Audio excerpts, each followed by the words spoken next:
Kanakora TV.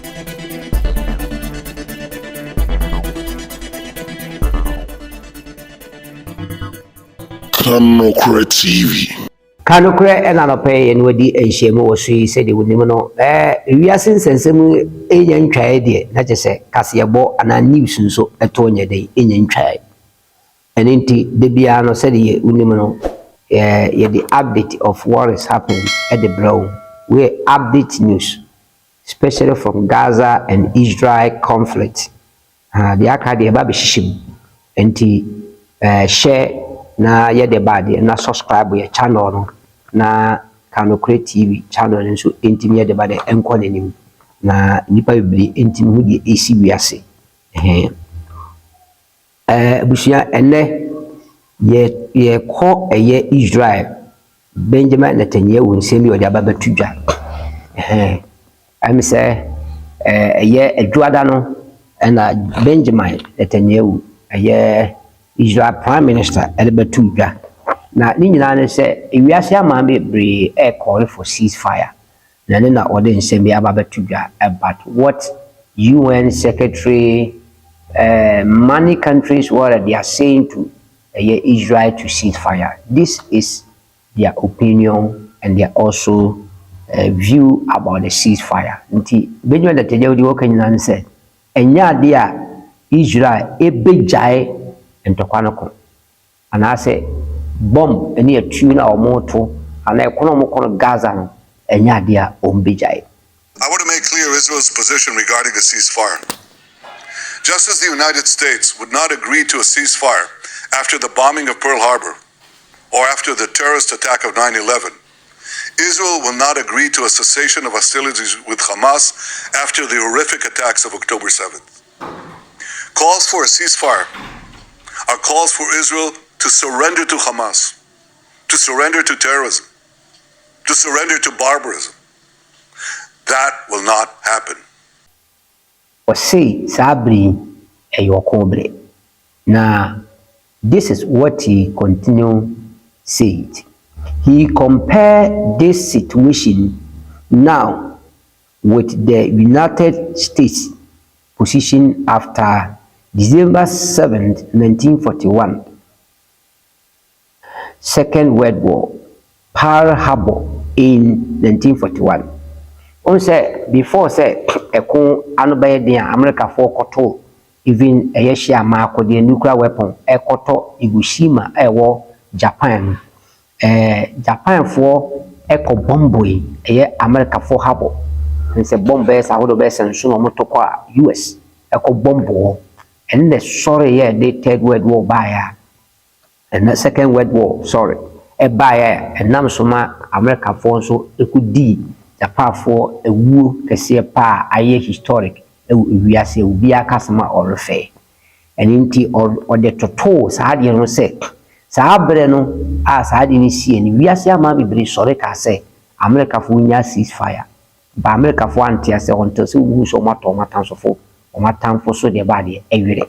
It is a ne Hamas for Abidi Israel flow. Let's say almost a solo mosua. And ya dear, if we are say, or maybe a becat is for the ceasefire on bete asia. We are dear Israel and Penny, and I say Prime Minister Benjamin Netanyahu at the Atu Ija. Now the cousin no can say. Call for a ceasefire means call for Israel to surrender to Hamas, to surrender to terrorists, to surrender to barbarism. That will not happen. Calls for a ceasefire are calls for Israel to surrender to Hamas, to surrender to terrorism, to surrender to barbarism. That will not happen. Inti, Nathaniel to us to say, Mokas Ninyan to Quanidia. Let's say, me mamma and sasso one, Emma Hamas. You're tossing me, so me mamma and sasso ma tourist, and as a tourism, a tourist, a cat tourist, ya, who dear woo, you couldn't papa sapasa. And as a woman and sasso ma barbarism, they say, a wood dear trasso. So let me tell you, sir, what you say, you look at once in a year, Israel German, Baku, no war party, Nasibia.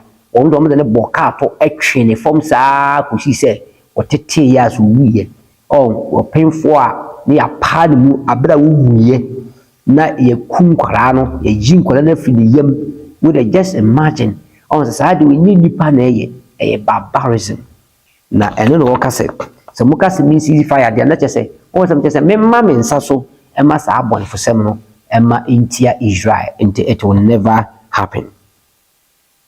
Bushia, Yetoso Netanyahu said, while the Bible says there is a time for peace, he said this is a time for war. So as no kind of Christians as one have home. Or say, it be our nebre, there was some vibre, there were cobre, and it's abrino, and yasum vibre, and your cobrim, and Israel for a woman. Ladies and gentlemen, the Bible says that there is a time for peace and a time for war. He said, this is a journey point for leaders and nations. It is time if we want to fight for hope and future promises or surrender to terrorists. And you know, what was the case? Sabri we see a kwanya ese omadru na se point and say bia bi omadru ese wiase amampan fu nyina ehunu se sisi no ese ye ko na ye gye ye man esi wo ye busuafo ye mada achi si wo anase se ye ntimti ye man sa so ma tourist eni enso no mo fa wiase control se de o pese o mo ye. So this is the another a year okay na the can say for hope and future promise. Okay, or say even though he said Israel will fight even though they did not start this war. And to which I say Israel for the ombeko and no no shame to kona say but e kono de ombeko na saa nsensem ya na eye woko UK and I say Great Britain Rashi Sunak fires government aid for Bastille over call for Israel Hamas ceasefire. I'm say and the Juma for and I say the ministers and I'm pending for no we adwuma ba ko e fe ne Paul Bastille and so echo kasa say one more modern Israel for the bad o mo hwe na Israel for the ceasefire o munya to kono mo kono na nye ne kwaso ne enye say Israel for be sa na ne na Rashi Sunak and so ayi na di se opening kasa sa Israel for kwanya say o me de bad o mutimi defend o if Taurus no ensem bushia sa entokwai de ensem e bi wiase papa shen se e kanokre TV so and I want so waba so efene waba but when they so subscribe na wa share so e de amaye. Israel says it killed top Hamas commander after airstrike on Jabalia refugee camp in northern Gaza on Tuesday. And as you show me to bomb ko say Israel from a warning say Hamas for no omotade a refugee camp omotade hospitals omotade baby schools baby a enka yense dan konto kwa ho e ho no wa wisuo for their camps and intino omo yesa no say the be Israel for ko bombo ho a na ewiase e kasa editia wo mu enu bi na esi enu na refugee one of the refugee camp e fen Jabalia na saa na Hamas for no top leader baako a wona na boae oya architect wo drop plan no kwase be fa so wo yenye si saa bre de bia o mo to part saa bre bia o mada yenyura me fa force ye kota ka o mo na draw saa plan na wo ka ho pani baako commander baako a udi Hamas no wona hwema saa October 17 no terror attack ni eba Israel na no akwa hye eye Jabalia refugee camp wa me ka se Israel first strike o amenimpa bibri ewu ho enu asas enu anempa be se 50 ya me ka se saa top commander yi Israel for chese omotimi agino edine afri hono abusha ye to aso a eye US eye secretary eye Antonio papa ni DM de pa Antonio Blinken told lawmakers that Russia President Vladimir Putin hoped to use the ongoing conflict in Gaza to distract from the Kremlin's war in Ukraine. What the children say, is US phenomena air boy we are as on my word superpower, word authority, word police near the idea. Na enona Anton Blinken abato ya say Vladimir Putin a ɔyɛ Russia president no esusu sɛ ade obetimi afa saa basabasa yɛ ɛkɔ so Israel ne Gaza fo ne ntem atimi ama watimi survive anaasɛ watimi distract Ukraine ne Russia ntɔkwa na ɛkɔ so obetimi ama make sɛ bi America fo ebi ɔmo abamabu anaasɛ ɔmo ntimi emua Ukraine for. Blinken said that Putin would want to see US pull back its aid and security assistance to Ukraine and pivot that support to Israel. See, not dreaming say, US for me pull back to say, more free and more day boa Ukraine. Say the bear wintimi more Ukraine Putin shame say the echo Israel. It could be say America for ade atoma more day boa warm Ukraine for no ama Ukraine for time gyina wanim no.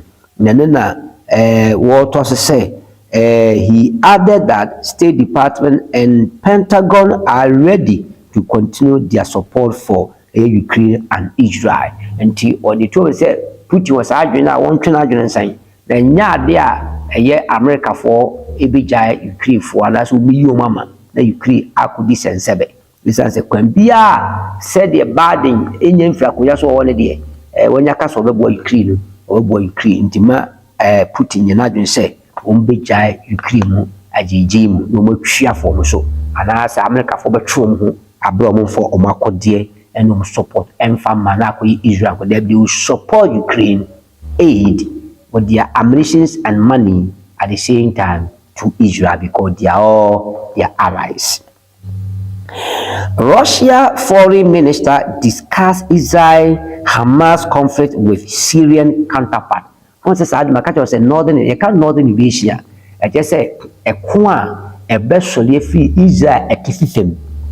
Also the confederation of Israel enemy will come throughout from the northern Israel to attack Israel and no pepe na esi the ohia Lebanon ene Syria Iran mu nyina ne Turkey fo nyina what they call Russia fo nyina omu nyina on the northern part of Israel yanka zenka Ghana kebeka senka bia Burkina ni Niger ne Mali fo ne South nyina they are northern part of Ghana.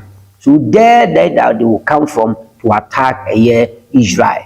And the Syria say no northern side of Israel. The yanka will say Russia for ammunition army and army camp on baby. Sa horse na Iran for so edo mako de fa de koma Hezbollah ne Hamas for near the identity. Iran is also the Syria for so no more because they pass through Syria. And the ultimate says something will come from the Syria, Lebanon, and the rest. So I also attack if one also or the same point.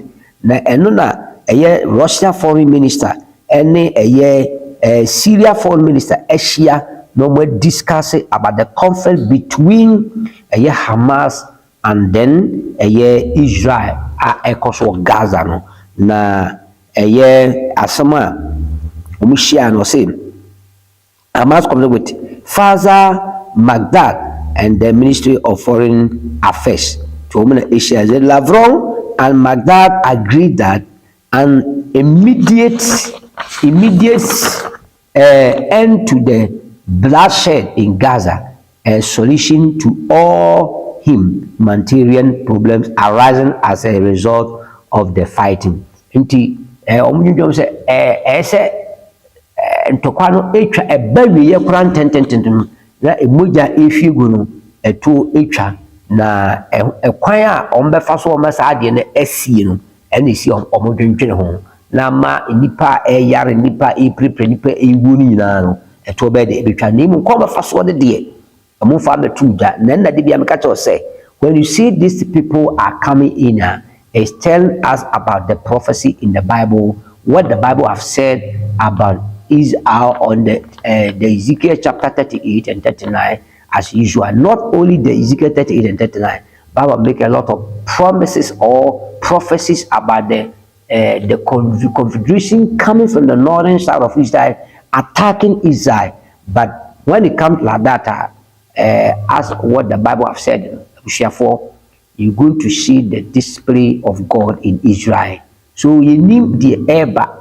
Nti sankofo nyina eba mu na Russia ejai Ukraine war sawa kana sisi ya Israel ne your friend say Palestinian for nsem kwa no waka no ade a eche se nyame asem a waka no eja naso a bibi ye de ba de eba. The impact of the Israel-Hamas war on neighboring countries such as Syria is being closely watched as the violence continues in the Gaza Strip. Entino entokwa ekoso no enna Syria echese eyade a omani di echipo omo hwepa said the basbasa ekoso no isi de bade ekofa ewo Gaza Strip one which say iwiase we no baby ekona de be eka wasem no bibi ebe wiase. Yes, pray for Israel, pray for iwiase the word, and pray for the saints. Jesus is coming truly.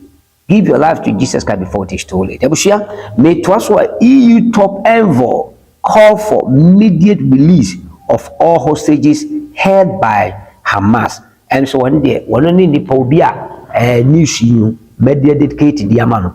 Is answer pray the news can you be a cassette Israel. But for now, 240 no, and I who so more Hamas for the summer or much so more or Makwakusia, Umintim for Mumbai. And nobody is talking about that. But they always say Israel should cease fire. A bra woman call for a war matamfo and some how are they going to cease fire when they what they call the hostages of Israelis and even some of the countries ni nano omo ye de bade umunsa emeka omo and omunsa nka omo no bitimeja okono na papa ya ono no ana nipa ya wo ye panimpa wo EU mpanifo no de atodwa say ese ye hwepa na se ka wasam ana se Hamas for with immediate umuntu mo woni se omudi Israel for na omafo mu nyina bitimi ede omo ede aba because na bitimi asolve solution.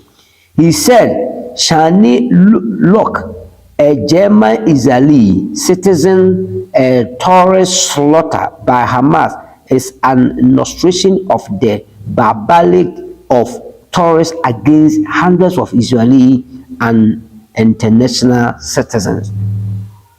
Na sabre na October 17 na German Israeli bia ono so okọ part ni bi ho na no mo chese o hwe sa de ni hu se o mo de ne bo ka popa twene fafoma kusisi odi muye na o hwe a na se trimodin kase pa Hamas fu ikoda na dia ese wiase timi de ba de eka ho asem na nipa kuboni a ensese sa na fa so kum nipa na Hamas fu efa sente ani chese o mo ye terrorist ade a o mo kokum nipa bibiri e wo Israel na sabri wias ka se ceasefire will never come until they release all the hostages that are in the custody of Hamas.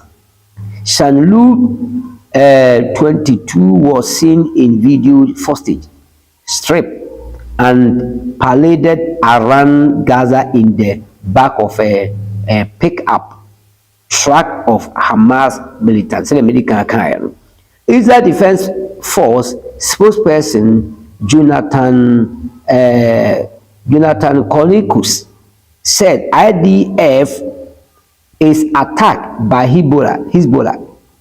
He further state that what is important here is that Lebanon to understand that they stand to lose almost everything and gain nothing by allowing Hezbollah to drag them in war.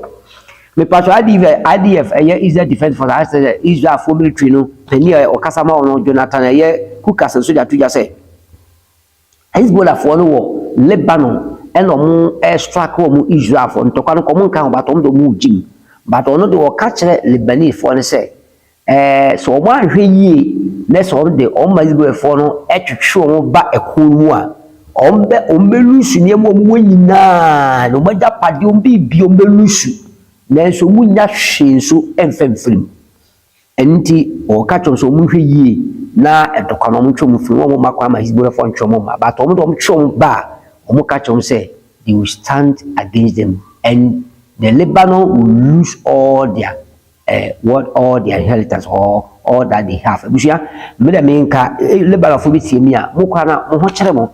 Oko Lebanon ho chere papa is we need electricity very short time. We young kania.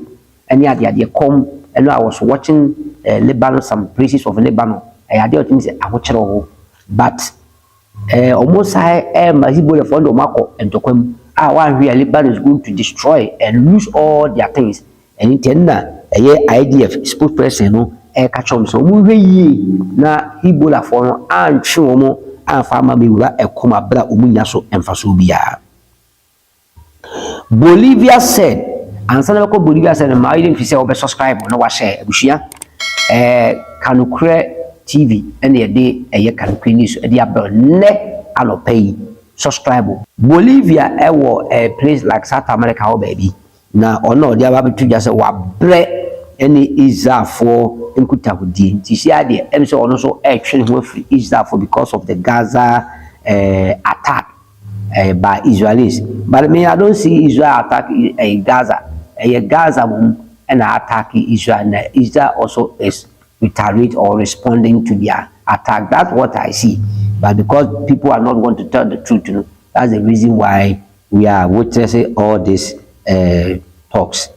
Abushia, let the order know. While neighbor Colombia and Chile record their ambassadors to the Middle East for consultations. Abushia, ni nyina say sisi no enti amaya omoye neighborhoods yeka Bolivia, Colombia, Chile and the rest, some of the South Americans, ebi Argentina mu nyina frɛ womo embassies, so embassies every Middle East ebi wo bia no mo from ya so mo mrafie na omo nwentwe ho say it's good for them to go and see the what the 3 South American nation citizens Israel attack on Gaza and condemned the deaths of Palestinian citizens. Abushia internet say dia on to we dia and so Asia the deputy foreign minister of Bolivia and they assume we see the ababeto edwa anopay Canukre TV and they ewiasensem etisi the ablamu hu the echo and the update of the current news. Ma yemfi say over subscribe na wa share radio akwa apology ni yemfansi e bishia radio ma dafoforo. Bye bye.